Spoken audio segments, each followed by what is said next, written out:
Uy, ano yan? Skincare?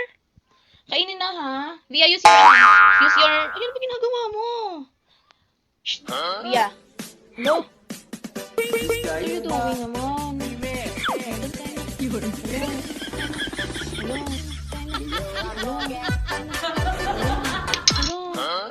Hello? Hello everyone! So welcome to Aling Maliit Mini Life Update. And siya po ay 1 year and 5 months na at mas gusto na niya po ang kumain ng mag-isa. Naalala ko pa dati kapag susubuan ko siya, niluluwa niya. Akala ko wala lang siyang gana, akala ko hindi niya gusto yung pagkain. Pero yun pala, gusto niya, siya na yung mismong magsusubo sa sarili niya.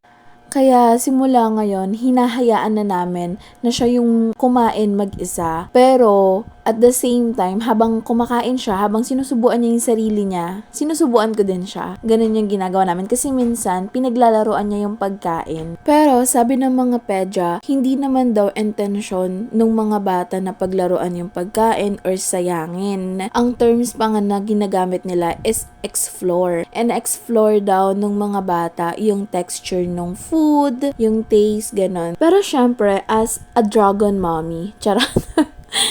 Pagka ganun si Via na talagang nakikita ko parang sumusobra na intention na talaga niya na sinasayang niya yung pagkain, tinatapon niya kahit pinapaliwanag ko sa kanya na wag mo pong gawin yan, hindi po maganda yan, mawawala na tayo ng blessings kapag palagi ka nagtatapon ng pagkain. Ayan, kapag hindi talaga siya na talagang napipitik ko talaga yung kamay niya. And then, after ko mapitik, ayun, paliwanag ulit. Then, after ko magpaliwanag, nagsasorry naman siya para lang maging aware siya na yung ginagawa niya. Though, hindi niya intention, pero I want her to be aware na hindi po maganda yun.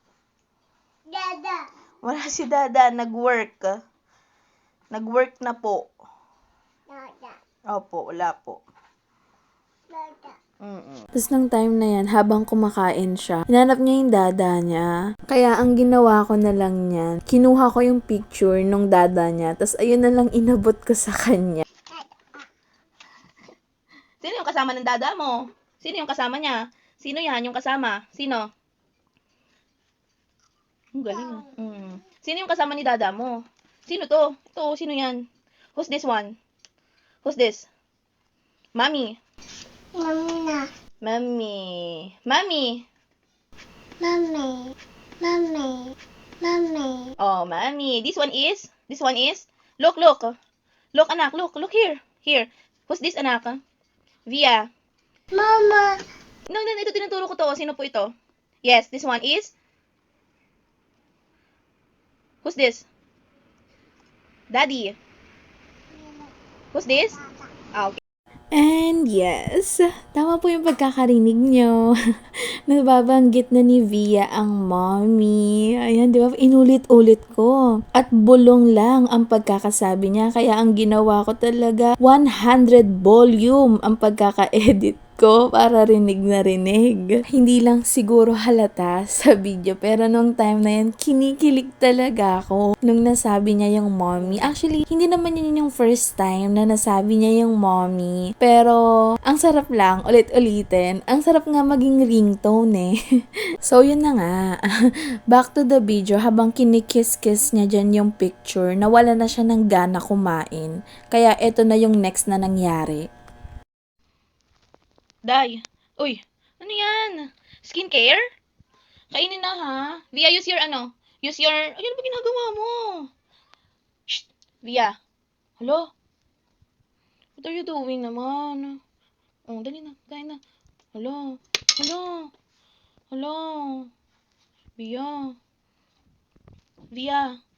Via. Pero dahil may amats pa ako ng pagkakilig nung time na yan, syempre, hindi ako naging dragon mommy. Yes. Pero siguro kung hindi ako kinikilig, hindi maganda yung mood ko, kung hindi masaya yung mga hormones sa katawan ko, ay naku, mag-aapoy talaga. Konti pa lang yung nakakain niyang oatmeal nung time na yan dahil nga ginawa niyang skincare sa kanyang mukha. So, ang ginawa ko kung napapansin niyo, sinusubuan ko pa rin siya ng prutas. Buti na lang din kumakain siya. And then, ang ginawa ko, binibigyan ko siya ng wipes. Tapos yun, pinapalinis ko sa kanya yung pinagkalatan niya, yung mukha niya. Buti na lang din, sumusunod siya. Kaya medyo mataganda, mataas, at masaya pa rin yung hormones ko nung time na yan. Tinitrain ko na din kasi siya ng kalat mo, linis mo. Like for example, din sa mga toys niya, yan, pagka nagkakalat siya, meron siyang basket dito, tas ang ginagawa ko, siya yung pinagdadampot ko ng mga toys niya. Siya yung pinagliligpit ko. Tapos kapag maglilinis ako dito sa kwarto, katulong ko siya. Siya yung magtatanggal ng mga unan sa kama. O kaya naman pag magliligpit ako ng damit, siya yung nagtatanggal ng mga damit sa hanger o kaya sa sipet. Yung kakulitan niya, i-convert natin yan sa kasipagan. Kasi kapag tinutulungan niya ako, behave siya. Di tulad kapag bored siya, ayan, hindi siya mapirme. O diba, dami kong chika. Yung alaga ko, tatakas na sa high chair niya. Kasi yung time na yun, tapos na siya kumain. So, kapag tapos na siya kumain, ayaw na niya sa high chair niya. Yan lang guys. Thanks for watching. Babush!